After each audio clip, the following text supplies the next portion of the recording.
in this research, we tried to address a very important problem, how to increase organ donations. What did we do? We went to a service center to first find out how people that go to a service center are being asked whether they wanted to register to become a donor. And we found a few things where we thought we could improve on that. So first of all, we saw that the form that people received was extremely complicated and took also a long time to read. So we thought, okay, let's try to simplify the form, use a very plain language and only have the things on it that are really important.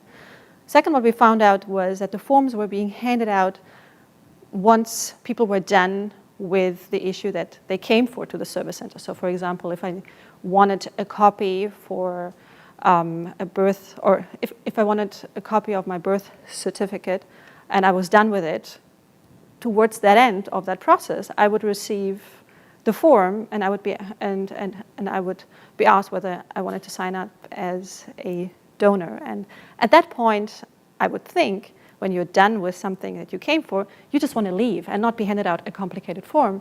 So we thought, okay, well, what if we just simply hand out that new simplified form at the beginning when you come into a service center and you just sit down and wait until you're being called. And then the third thing that we tried was, since we now had the simplified form with a lot of space on the form, we thought, well, let's maybe add a nudge sentence at the top of the form. And we tried 3 different kinds. One was actually one that also the UK Insights team tried very successfully. It simply asked, if you needed an organ transplant, would you have one?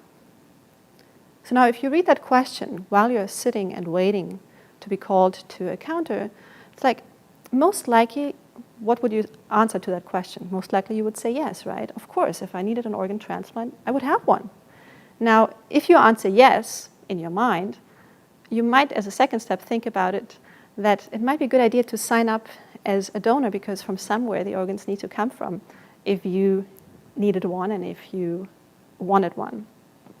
The second nudge sentence that we tried was something like, if you are, imagine you or a loved one needed an organ transplant and you couldn't get one. So play up the emotions and make people realize what kind of a horrible situation that would be.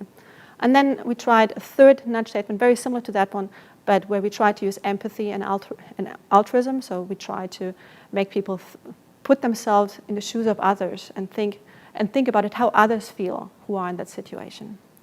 And we ran a field experiment with all those different versions, and we had a tremendous success. We found that we were able to increase organ donations by about 150%, significant.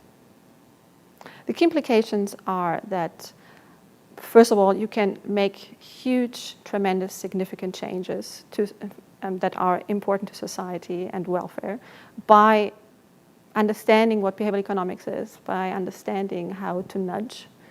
The second thing is that we learned that simplification is key. And the third, if you understand how human psychology works, you can, if you use the right principles at the right time, you can use that for the greater good.